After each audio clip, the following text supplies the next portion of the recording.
Yun mga master, so papunta ako ngayon ng Ayala Mall, Vermosa. Yun, so may gagawin tayo doon mga master, so electrical. So bali may gumawa na doon, tapos itutuloy lang natin mga master yung electrical niya. So ano to mga master, restaurant. So isang restaurant siya sa Ayala Mall. Tapos so yun nga pala, salamat sa kumontak sa atin, si Master Paolo Boncelli mga master yan. So siya ang kumontak sa atin.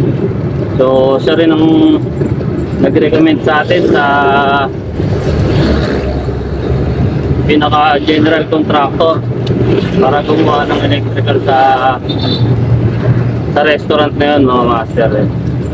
So RSC ang gamit dito, rigid steel conduit ang gagawin natin.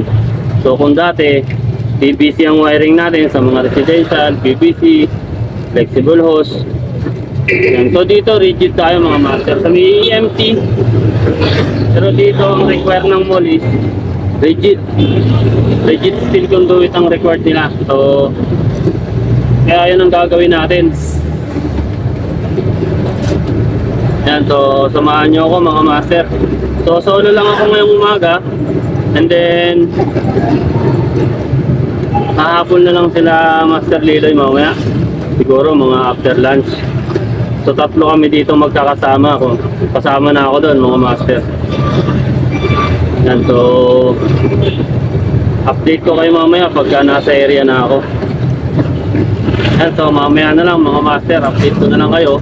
So pag nandun na tayo, pakita ko rin sa inyo yung pinaka site, tapos yung mga ongoing ay pakita ko na rin din sa inyo yung ano, yung nagawa na nila, tapos yung itutuloy natin. Lagyan na rin natin dito yung ano, lagay ko na lang din sa screen yung ano, yung symbol na ginamit. So yung symbol naman dito mga master na ginamit, nakabase naman yun sa ano, Philippine Electrical Code mga master. Dami mong daldal naman, sige na! So ayun, update ko kayo mamaya.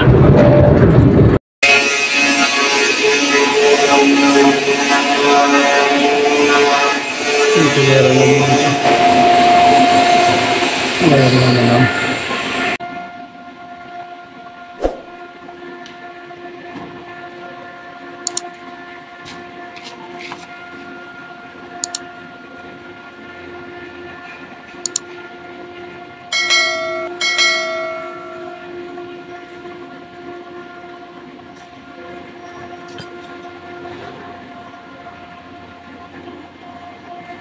Bago tayo nito. Ano?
Na mga master, so nakapaglatag na tayo ng mga wire natin. So RS yan, rigid steel conduit ginamit.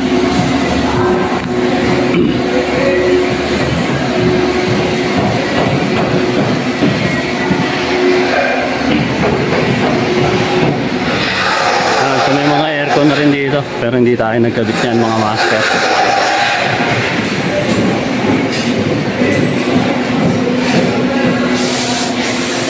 So dito wala pa yung latag yung lightings natin, lalatagan natin yan. Pero may mga junction box na tayo. Ayan. Ang galing mo pala dyan ah! Kasama na rin dyan CCTV, speaker. Yan, lahat yan. Pati supply ng mga aircon, mga master. Lalagyan natin yan.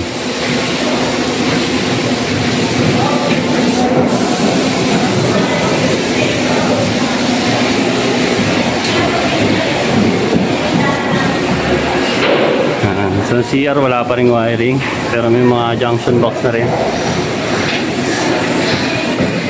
So nagpo-focus muna kami sa likod, tapos susunod natin dito na sa hallway.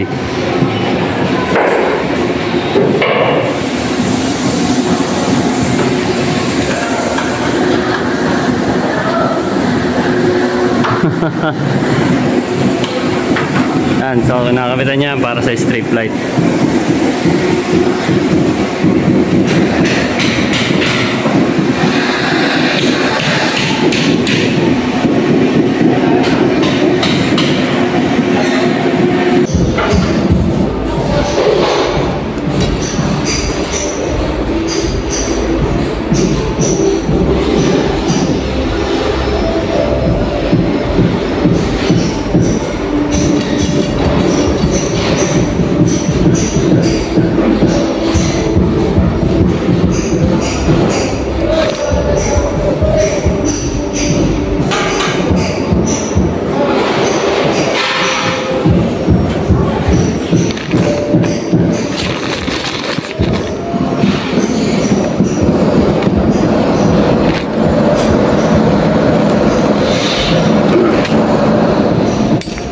Shout out mga master.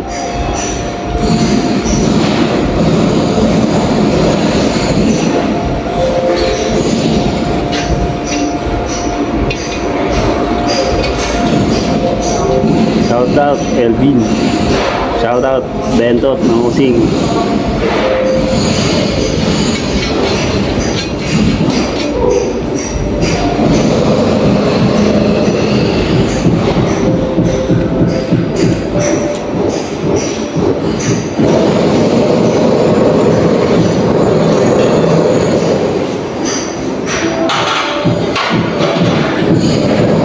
Trabaho muna tayo. So abang tayo doon ng outlet. So nakapagabang na rin ako doon ng air curtain saka signage supply. So ngayon outlet na lang. Tapos lipat na tayo sa back door. Ganun ulit, air curtain, signage, tapos outlet. Layout saka wiring.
Na mga master, in progress natin. So natapos na natin dito yung circuito. So lagay ko na lang sa screen yung pinaka plano nya. Tapos dito sa hallway mga master, na kompleto na namin yung circuito. So yun na lang, papunta na lang switch, tsaka papunta na lang ng distribution box natin. Ito yung panel. So may mga exhaust na rin, bibigyan din natin ng power supply yan. Tapos yung mga ilaw natin dito, so hindi pa tapos. So ito nang gagawin natin. Yung mga cove light natin, naka-ready na rin yung mga master, tas outlet. So usually sasalpakan na lang yan mga master. Aircon meron na rin pero hindi pa nakatap yung mga piping nila. Tapos CR mga master, wala pa to, wala pang ilaw. So layout pa lang, pati dito sa harapan layout pa lang. So gagawin namin yan mga master. Sana all. Ayala Mall, Vermosa. Dito lang yan mga master sa Danghari Road.